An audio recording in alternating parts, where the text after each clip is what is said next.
आखिर क्या हुआ जब कर्ण ने बर्बरीक के तीनों अमोघ बाणों को नष्ट कर दिया। जी हाँ दोस्तों, महाभारत काल में ऐसी कई घटनाएं घटी हैं और कई भयानक अदृश्य युद्ध भी हुए हैं जिन्हें बहुत कम लोग जानते हैं। ऐसा ही एक भयानक युद्ध महारथी कर्ण और बर्बरीक के बीच में हुआ था। आप देख रहे हैं ईश्वर ध्यान। वीडियो में आगे बढ़ने से पहले आपसे अनुरोध है कि आप इस वीडियो को अंत तक जरूर देखना, और अगर आपने हमारे चैनल को अभी तक सब्सक्राइब नहीं किया है तो कृपया करके चैनल को सब्सक्राइब जरूर कर ले। तो चलिए बढ़ते हैं आगे वीडियो में। दोस्तों, कहते हैं कि एक तरफ कर्ण जिनके कवच की चमक से देवताओं और दैत्यों के भयानक अस्त्र भी अपना मार्ग बदल लेते थे, और दूसरी तरफ बर्बरीक जिन्हें तीन बाणधारी भी कहते हैं, जिनके बारे में कहा जाता है कि उनके तीन बाण ही पूरे महाभारत युद्ध को समाप्त कर सकते थे। लेकिन आखिर ऐसा क्या हुआ जो इन दोनों महारथियों के बीच एक घोर भयानक युद्ध हुआ? तो आइए जानते हैं उस युद्ध के बारे में। ये बात उस समय की है जब पांडव अज्ञातवास में गए हुए थे।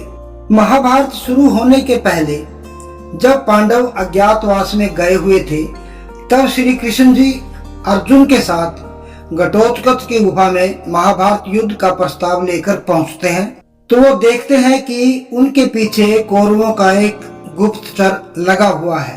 अब गुप्तचर कौरवों को पांडवों के बारे में संदेश देता है, जिस पर अंगराज कर्ण दुर्योधन अपनी सेना के साथ पांडवों का अज्ञातवास भंग करने घटोत्कच की सीमा में प्रवेश करते हैं और उनके सैनिक उस गुफा की घेराबंदी कर लेते हैं। श्री कृष्ण जी ये बात समझ जाते हैं और अर्जुन को बताते हैं, तो अर्जुन गुस्से से बाहर जाने लगता है।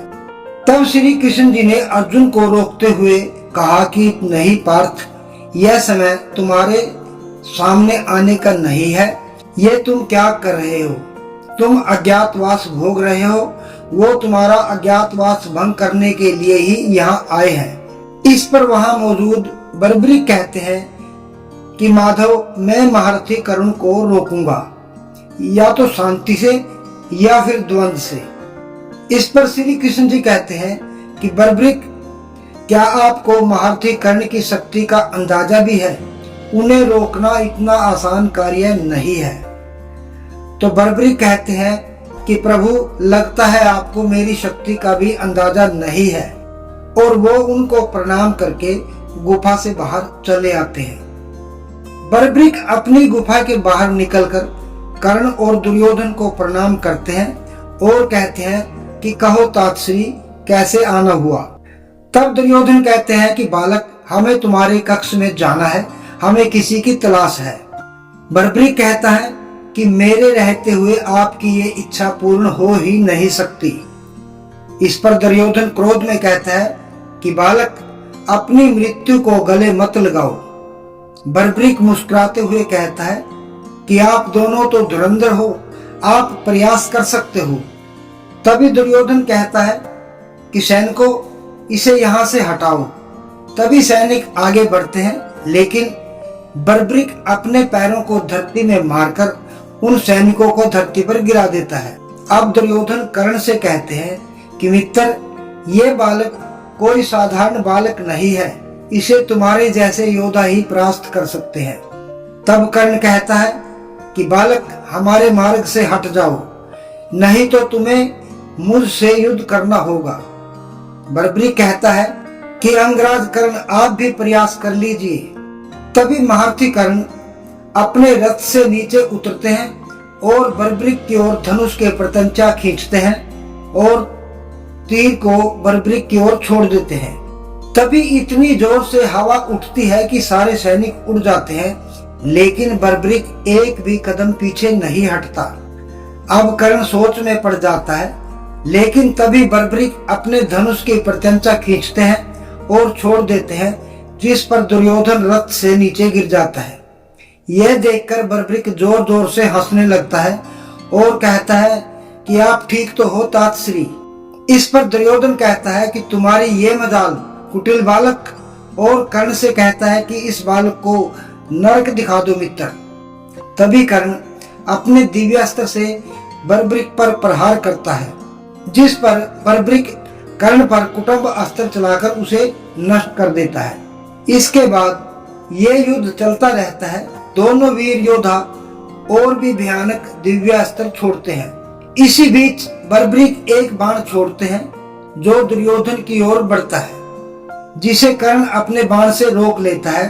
तो बर्बरिक कहते हैं कि कर्ण, ये बाण संभालो, इस बाण को कोई नहीं रोक सकता। और बर्बरिक दुर्योधन की तरफ दूसरा बाण छोड़ते हैं तो कर्ण उसे रोकने की कोशिश करते हैं, परंतु रोक नहीं पाते। अब कर्ण बाण को नहीं रुकता देखकर वह खुद ही दुर्योधन के आगे आके खड़े हो जाते हैं। इसके बाद जैसे ही यह बाण कर्ण से टकराने वाला होता है, तभी कर्ण का कवच आ जाता है और उस बाण को रोक लेता है। अब बर्बरिक ये दृश्य देखकर सोचने लगता है कि ये कैसे संभव है। इस बाण को तो बस देवराज इंद्र का वज्र ही रोक सकता था।